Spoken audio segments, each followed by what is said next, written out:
Walking down, it's a fairly long corridor here at Manchester Airport. Take a few seconds, and that lady who said it was 3 or 4 minutes is obviously wrong, because she's telling them to wind up their cameras now because she's about to walk into the room any minute now. Here's Andrew Miller MP coming in first.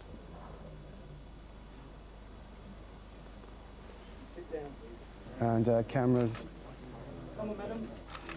And there you see Gary, her father, followed by Louise, and then her mother, Sue. And let's see what they have to say.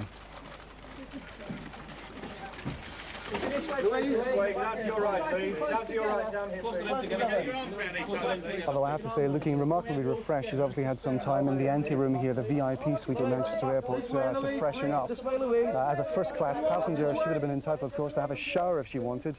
But she's obviously put on a bit of makeup, and she's looking remarkably refreshed after a flight from Boston and a journey up from Heathrow Airport. Now, this is obviously a very daunting prospect for any young woman to go through, although, of course, she sat in courts for all those days and didn't really, that's what the Americans were criticising her for, because she didn't really show any emotion at all, or so they thought. While she's struggling not to show emotion here, she's got a phalanx of cameras at her, and, of course, the press photographers are demanding their pictures. Now she's sitting down, and the press conference, we hope, will start any second now. Let's see what they have to say. Okay, as we said, thank you for all coming. Louise is now going to read a brief statement, and subject to keeping some orderly conduct, we'll try and accommodate as many of you as possible. Can we pass some water up, please? Thank you.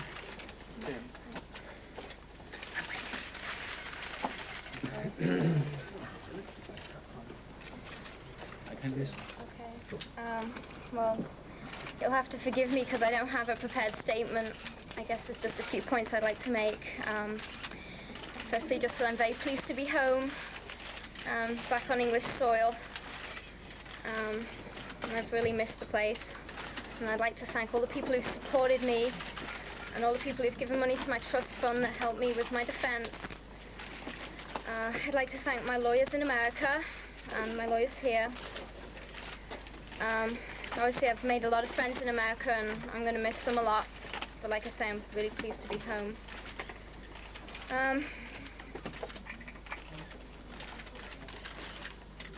I'd just like to say that, contrary to any rumors and any speculation that I've heard in America, I've not sold my story. And as far as interviews are concerned, I'm going to be doing an interview with the BBC, for which I'll receive no payment. And I guess I'll just finish on saying that despite the fact I feel great sorry for the death of baby Matthew, but like I've said time and time again, I had nothing to do with his death, and I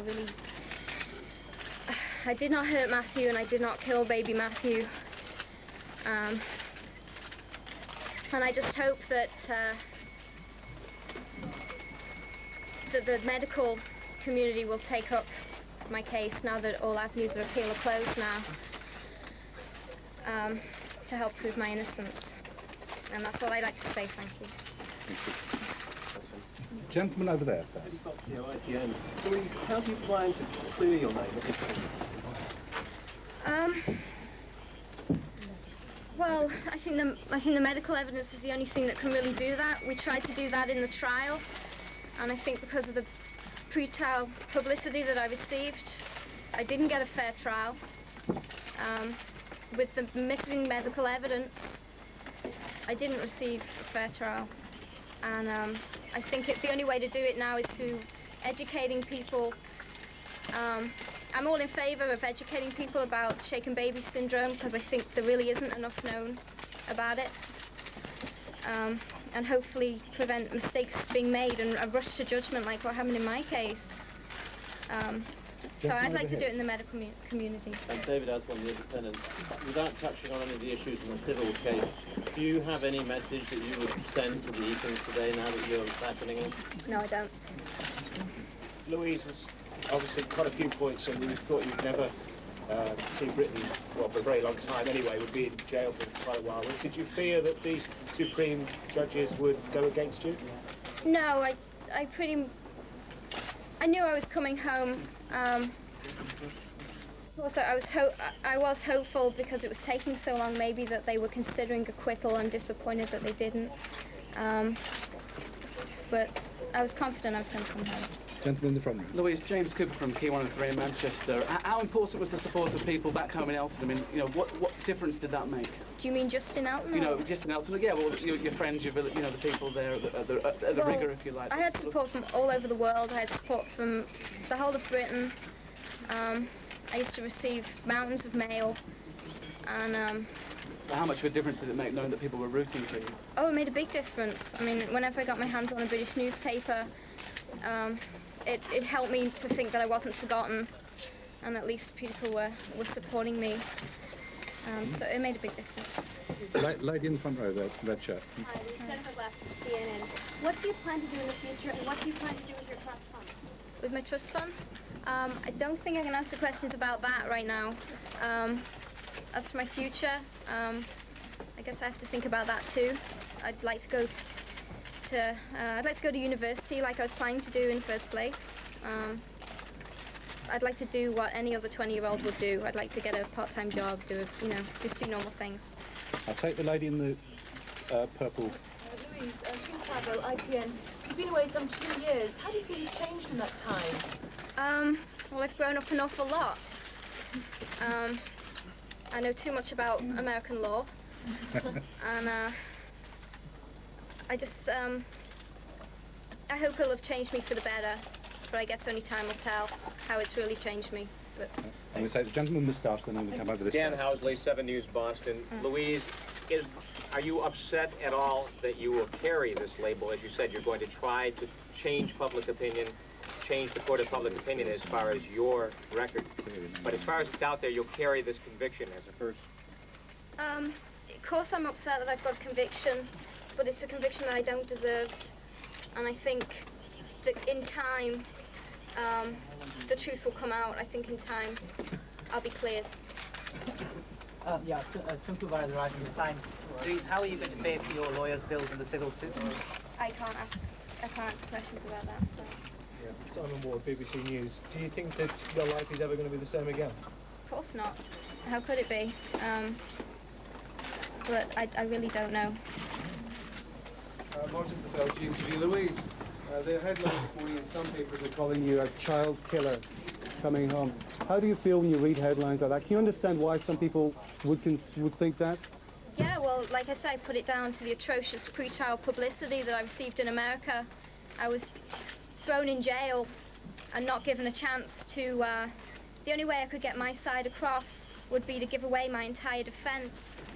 And my voice was taken away from me. The prosecutors are elected in Boston. I think it's purely political. And I didn't get my say until the trial, and by then it was too late. I think the jury pool was tainted, and like I said, I don't think I got a fair trial. And you say you've nothing to say to the Eapen family. Are there no words at all you can say to the Eapen family this morning, Louise? Let's take one.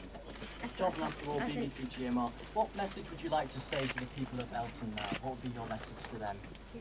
Oh, just a huge thank you for all the support. I saw it all on TV, and I appreciate it very much. We'll just take a few more. Take the gentleman down here. Louise, I was wondering, WBZ in Boston, do you feel as though you were treated differently? Your comments today about the American court system, do you think you were treated differently because you're not American? I don't think I can answer that. I don't. Doesn't know enough about the law. No. Take just one more gentleman down here, and that's it. Mr. Turner, Radio Merseyside. Louise, can you tell us why you've decided not to sell your story? Well, I said that all along. I just don't think it would be right. I don't know. I think that's just a decision we've made as a family. I don't think it's the right venue. I don't. Good. That's it. That's it. Thank you very much indeed. As Manchester have asked, would you just allow the family to leave, first of all? Thank you. Well, there you have it. That's the press conference with Louise Woodward, and off she goes now to Elton to meet her sister and obviously all those locals who've been giving her support, to whom she thanked.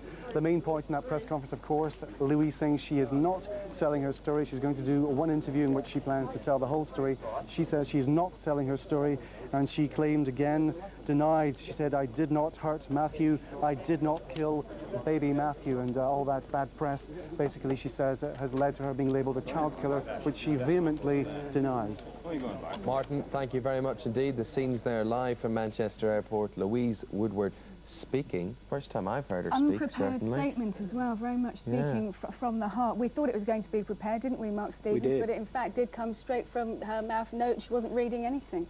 No, it was quite impressive, wasn't it? And she knew what she wanted to say. She's obviously become quite media savvy throughout this. She's grown up, hasn't she? She's also got an American accent from somewhere. Slight bang, yeah. But she has actually thought very carefully about what she wants to say. She wants to deny the fact that she's selling the story. She wants to say that she's not guilty. She wants to say she's sorry about Matthew's death. And I think those were all important themes. And that she wants to clear her name, and that she hopes now that the medical community, she said, will take up her case. Is that feasible? Is that realistic? Because the defence said it was old injuries, didn't they? So that the medical community will take it up. I think that this is an area where clearly there is a dispute about medical opinion. Barry Scheck brought that out in the trial.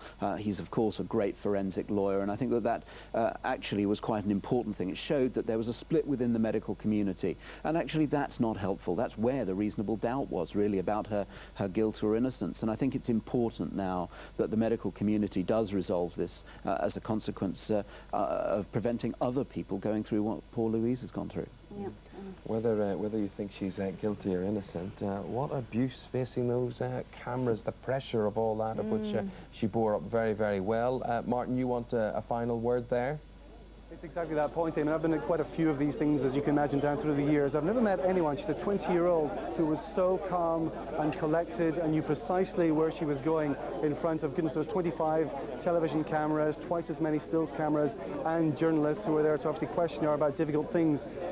Some people may say she even looked cold, and that's exactly how she looked in the courtroom as well. But she was not a nervous young woman sitting here. She knew exactly what she wanted to say and how she was going to say it. Very interesting indeed. Interesting that her parents didn't say anything at all, Susan and Gary. Okay, Martin, thanks very much indeed. We will leave it there. Mark Stevens, thank you very much indeed for your analysis of the situation. It's a story, obviously, that will run, and that's the one that will be leading your news bulletins throughout the rest of the day. We're going to take a short break. After that, normal programming on GMTV will be resumed with Lorraine.